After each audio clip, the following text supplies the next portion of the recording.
Hello, favorite students of mine. It is I, once again, your instructor.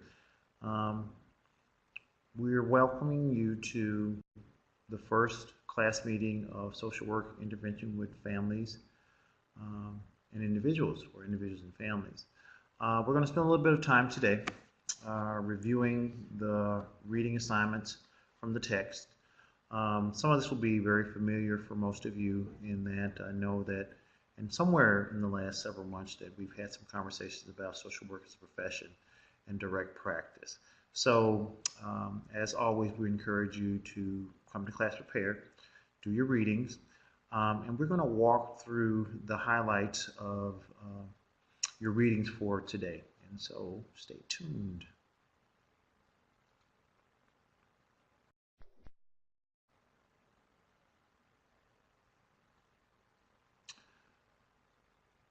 All right.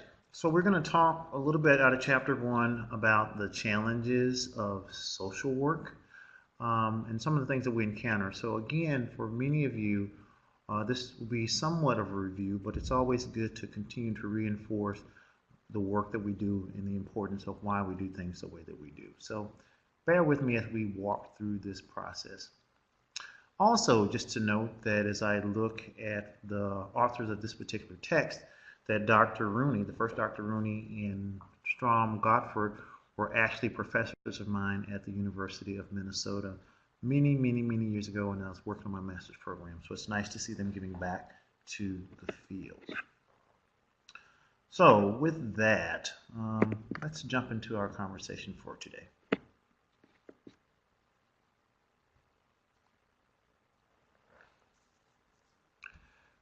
As you know, and you've heard many times by now, that the social work profession, generalist practice, is a competency-oriented education. And so what that means is that you have to be able to demonstrate mastery of the practice behaviors and the core concepts before you can complete our program.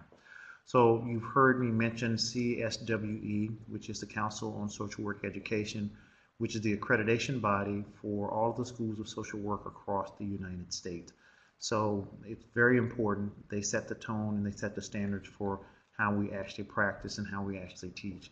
And so when you see EPOS, and you may have heard that terminology, it really talks about the educational policy and accreditation standards. So these are the standards that have been set for all schools of social work across the United States to actually adhere to. And so there are 10 core competencies and 41 related practice behaviors. And for those of you who had the wonderful experience of actually completing a junior field plan, then you know firsthand about what some of these things are and what they look like. So now, as we briefly review, we'll talk about mission and purpose of social work. And so you know we're here and we're learning these concepts and theories and all the things that it takes for us to become social workers to primarily do these things. We want to enhance human well-being. We want to help meet basic human needs. We also want to empower those vulnerable and oppressed populations, and we want to enhance the quality of life for all people, regardless of social position. So we're kind of an inclusive bunch. We look at the well-being of all of our brothers and sisters on the planet to make sure that all of their needs are met. And one day we may get there. The core elements of social work as a profession and our purpose is really about the human condition. It's about helping humans and communities live well and be well. And when we know that we're in a society where things are flowing and things are working well, then we all benefit as a society. So that's kind of the overarching mission. So we're out to make sure that we spread goodwill and to make sure that basic needs are actually met. Other core competencies are around our knowledge, our values, and our practice behavior. So when we talk about ethics and we talk about an ASW code and we talk about protocol, all of those are things that guide the work that we do, and these are core to social work practice. Now, when we really break it down even further and we start to look at the function, so what do social workers do? We prevent, we restore, and we remediate. And so where you find yourself working, whether you're in a placement or whether you're in a professional setting working as a social worker, your job will involve you taking on one, two, or maybe in all three aspects of how we function as social workers. So our job is to look at prevention. An example of a prevention uh, work that social workers may be involved in might be, for example, running educational groups around sex education to prevent the spread of STDs and to prevent pregnancy. So that's a function that looks at resolving an issue before it becomes an issue. Restoration is about restoring functioning that's been impaired. So, you've got someone who's had a medical condition, you've got someone who's had a significant mental health incident, or someone who was injured, or someone who's ill, and their capacity has been impaired. And so, our job is to then look at providing services and interventions that actually look at restoring those persons back to some degree of fullness so that they can actually function in a much more normal setting.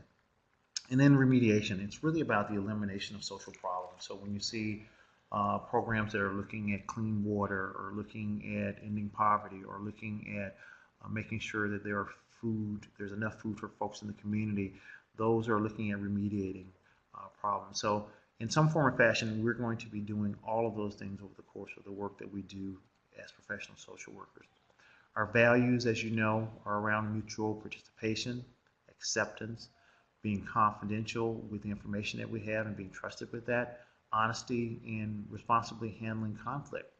So there are a few other values here, but these are the values that guide what it is we do. So as we interface with agencies, or with clients, or with other human beings, these are the things that should be driving us in terms of our core values and how we move things along.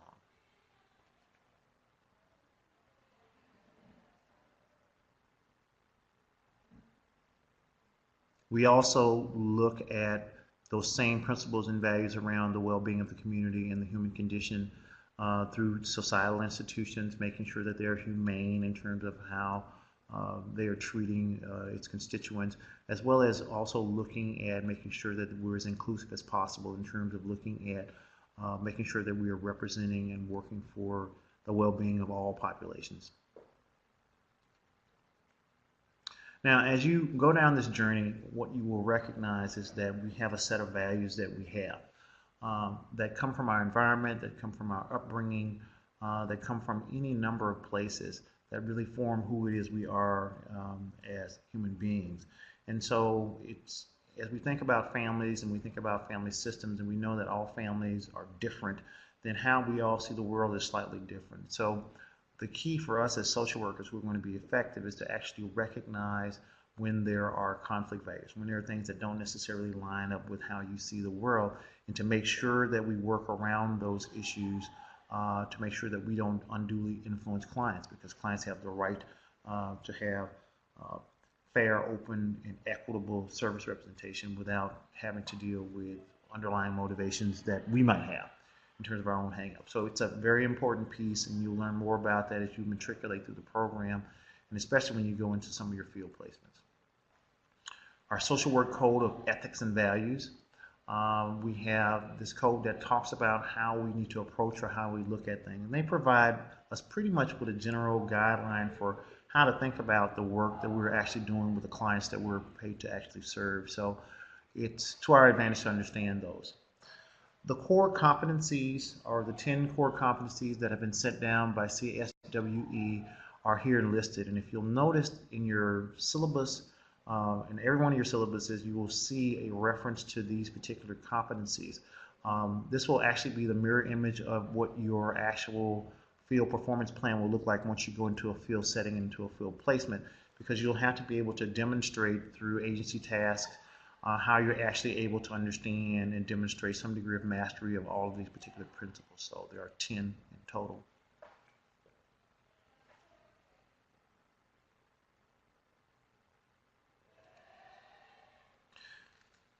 Now, when we think about generalist practice, and we all know what it is we do, it's grounded in liberal art, and it's really about, again, promoting the well-being of us as humans and as a community. And so we look at it through a broad set of lenses. Unlike sociology, or should I say, unlike psychology and some other professions where the focus is very narrow, generalist practice and social work practice are very, very broad in terms of its scope. It looks at person, it looks at environment, it looks at family setting, it looks at community needs, it looks at policy, it looks at all of those particular things. So we work across the micro, meso, and macro levels in terms of the work that we do, in terms of how we engage and develop interventions. Field education, and I'm a little bit biased as the field coordinator, I always say to my new students coming into this particular field is that social workers are actually born in the field.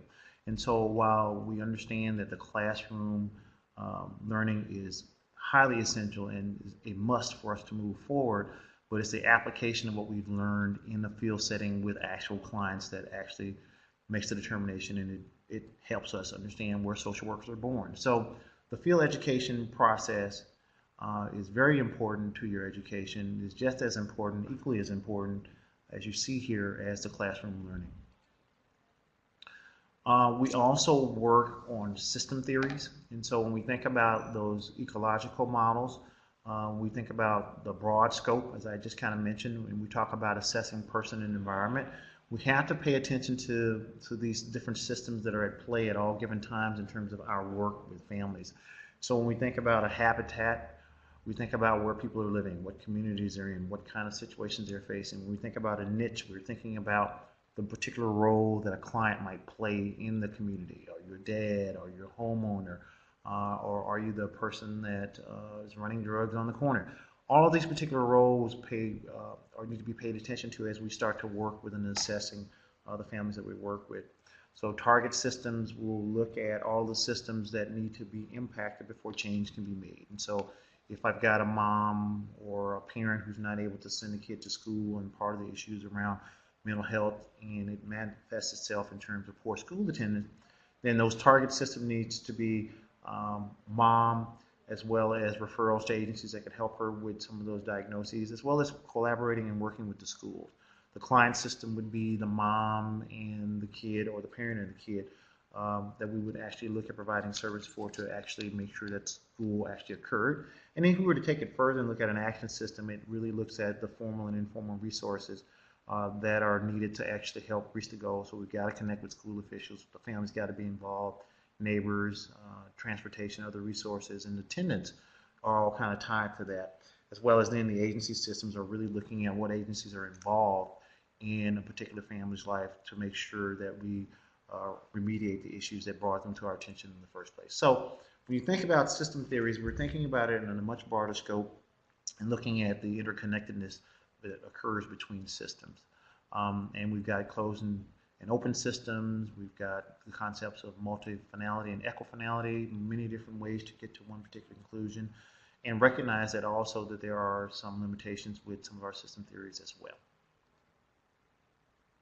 When we think about guiding influences, we need to take a moment and look at some of these particular aspects. Again, so how do we make the selection to work with the resources that we have in terms of providing service to the community that we're providing services to? So these are things that we have to be mindful of. And so as you are moving forward in your career and you're thinking about what to do and how to maximize the empowerment of the clients that you're working with, you have to consider these things in terms of how you move forward. So with that, we will take a short pause as I switch to the Chapter 2 video.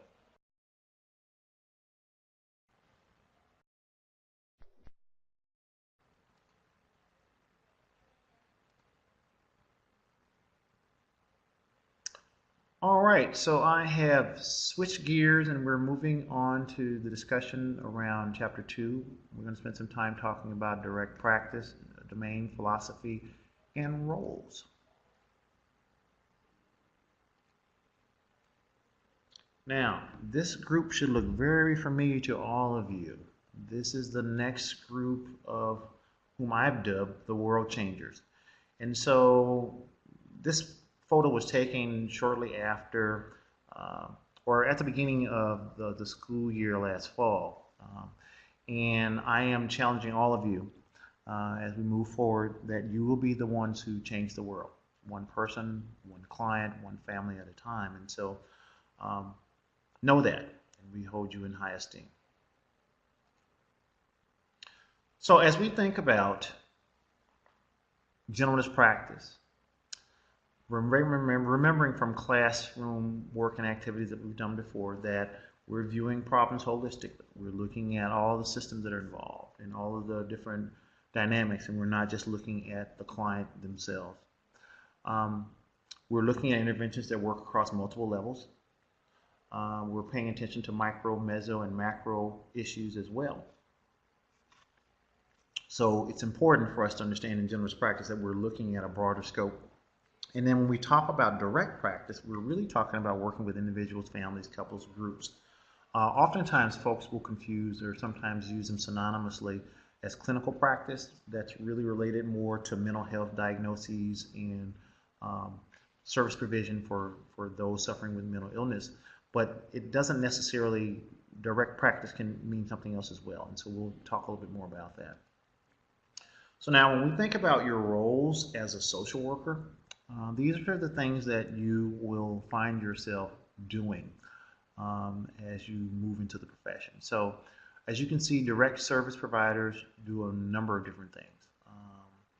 And part of what we do in terms of individuals and families is really start to give you some skill sets to actually practice looking at and different techniques in terms of working with individuals or families. So it's really much more geared towards your direct service work. But also social workers aren't limited to direct service work. There are also system linkage roles that they can play, as well as the role of research. And so you hear evidence-based research tossed around as a term that we use quite a bit. And the reality is that we need to make sure that things that we do are done for a reason and they make sense and that they have a positive outcome for our clients. Otherwise, why would we be involved? System developers, as well as system maintenance roles. And we'll talk a little bit more about that in future slides around some of the roles. So you can see that there's a great amount of richness in the ability to do many different things to have an impact on the community and its well-being in your role as a social worker. So again, when we talk about direct provision of services, we're talking about these things. So social workers regularly engage in these types of activities in terms of providing services and working with families.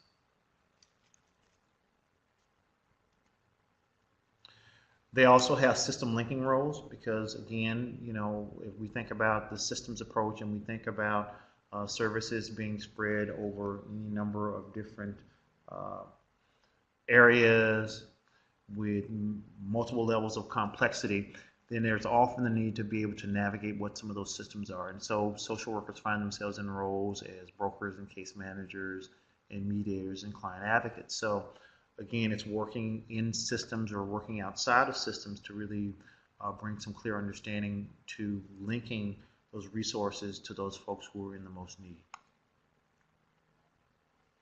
We're also looking at system maintenance and enhancement. So social workers are an integral part of social service systems. And so there needs to be some continual attention paid to how teams are working, facilitating and making sure the changes are consistent with what the needs of our client base actually are, organizational factors, who needs to do what, how do jobs line up, what are some of the responsibilities, supervising, connecting staff, making sure that they're trained properly.